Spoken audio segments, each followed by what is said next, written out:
Welcome back to Inside City Hall. After representing parts of Manhattan in the City Council for nearly 8 years, Councilwoman Carlina Rivera has resigned from the job. While Rivera was term limited out of office, her departure comes nearly 4 months before the end of her term.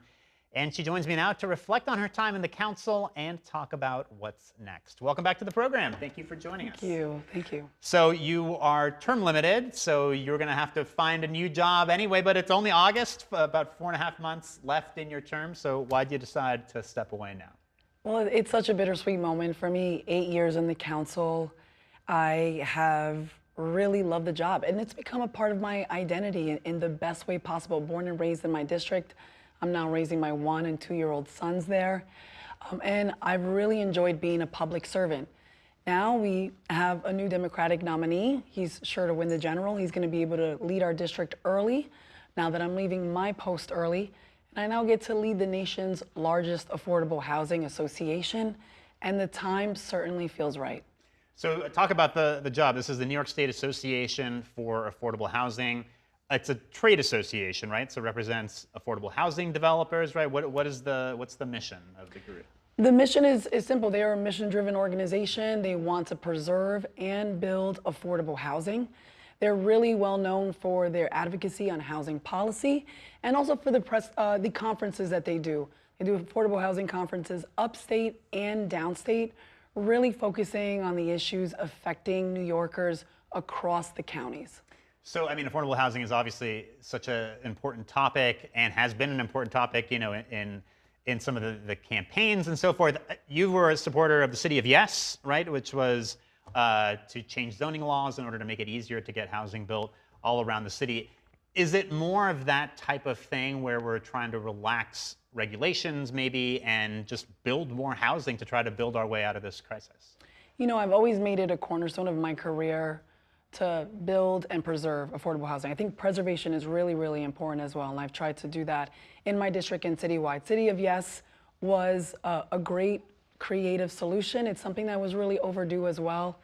I remember in my term, I did the Soho-NoHo rezoning, and we've since looked at how do we get every neighborhood to do their fair share. Why NYSAFA is such a powerful organization.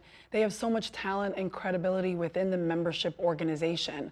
You have lenders, people in financial services, affordable housing developers, and talented people who are really devoted to New York State and who want to see us thrive. And supply is important. It's on the campaign trails. It's what everyone is talking about. And we really do need hundreds of thousands of units to really keep up with the population and for people that move here, for families to thrive. So I feel like the time is now. It's really on everyone's lips, this topic. And this is the organization to really ensure that we're building coalitions and pushing good, sensible policy. Let's talk about some of the highlights of your time in office. You passed dozens of pieces of legislation. If you had to pick your proudest accomplishment, whether legislation or some kind of legacy project or really anything from your time in office, what are the biggest highlights? All right, 44 local laws. It's hard to pick one. I've had really historic bills on transit, ensuring that pedestrians and cyclists are safer. We passed the nation's first abortion access fund. I really want to highlight Civic Hall, which is a civic tech and a landmark workforce development center.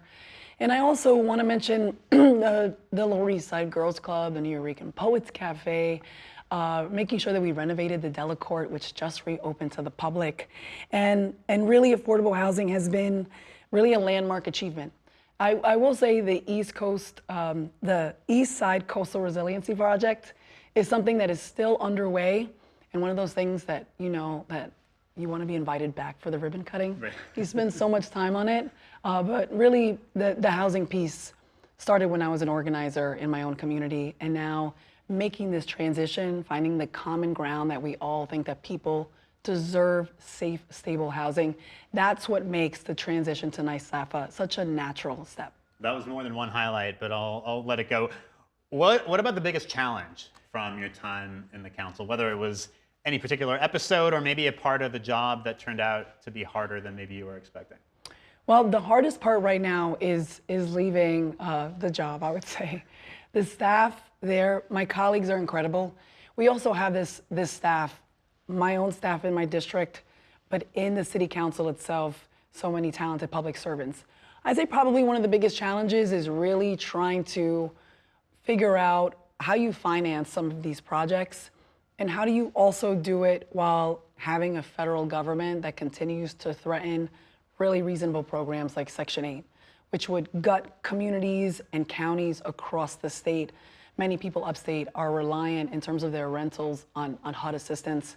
So it's really been that financing piece and unclogging that pipeline in HPD to make sure that we close on projects and build housing. That's been the toughest part, is always the finance piece. All right, so now you're leaving. You can speak freely and tell us what you really think, right? Let me ask you about Mayor Adams. What do you think of the mayor and this increasingly contentious relationship that he seems to have with the council? He's vetoing pieces of legislation left and right. You know, it's unfortunate because we are co-equal branches of government. We've been able to ensure that we've passed, 125,000 units of housing. We've secured $8 billion in capital. These are things where we work together. So there's going to be contention. There's always going to be debate. There should be checks and balances and accountability. It's unfortunate, when you're challenged like that. And I think the speaker has done a remarkable job. She has led the city and united a diverse body in a way that I'm not seeing with frequency across the country. And I'm really proud to have worked with her and my colleagues. So I hope that we can make peace, get it done, and also make sure that we're putting New Yorkers first. What are your thoughts on the mayor's race? What do you think of Zohran Mamdani, the Democratic nominee?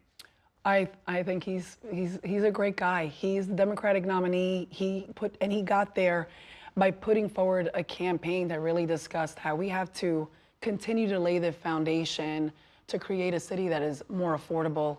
And people really responded to that. He's going to have a race ahead of him. I'm excited to bring him in and talk to some of the members at NYSAFA. I've actually already spoken to a member of his team about having that conversation.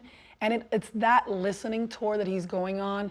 It's that openness to speaking to different stakeholders and allies that really is assuring people that he wants to build a better New York. You're also active with the Department of Corrections and legislation on Rikers and on other issues. What happens going forward with Rikers? I mean, this is one of the biggest issues that's going to face the incoming mayor. The plan is to close Rikers, but not a lot has been done in that direction, at least by Mayor Adams. That's such a tragic issue because we had a mandate to close Rikers, and right now we are not on track to meet that legal mandate. We have over 7,000 people that are incarcerated, people that have been diagnosed with a mental illness, people that have cycled in and out of homelessness and incarceration. I just passed the bill on Thursday, my last bill, to really expand the criteria for supportive housing, which is what people need with mental health issues for wraparound services. We need to build more of that too. And it's a place where it has just become a real humanitarian issue. So I'm hoping that we can figure out how to reduce the population, invest in alternatives to incarceration, actually get people to court, and then make sure that they're going on to live a more stable life, because recidivism it's not working in terms of what we have in place now, and we need to really think of public safety for the city in a more holistic way. You mentioned your likely successor, Harvey Epstein, the assemblyman who won the Democratic primary, we expect will likely win in November. So Harvey Epstein will take your seat if and when he wins the election in November. Just a few seconds left, but what advice do you have for Harvey Epstein if he wins your seat?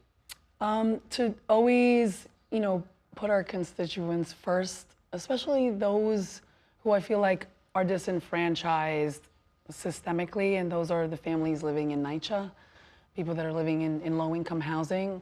I come from Section 8 housing. I grew up with a single mom. She worked really hard, and it was that subsidy that got me to where I am. So just, remember those folks who are working so hard, multiple jobs, and to enjoy it. It's one of the best jobs in the city. It was the honor and privilege of a lifetime, and to work with really smart people on great policy. All right, Councilwoman outgoing Councilwoman Carlina Rivera, you've still got the seat for a little while yet. Thank you so much and congratulations. Thank you.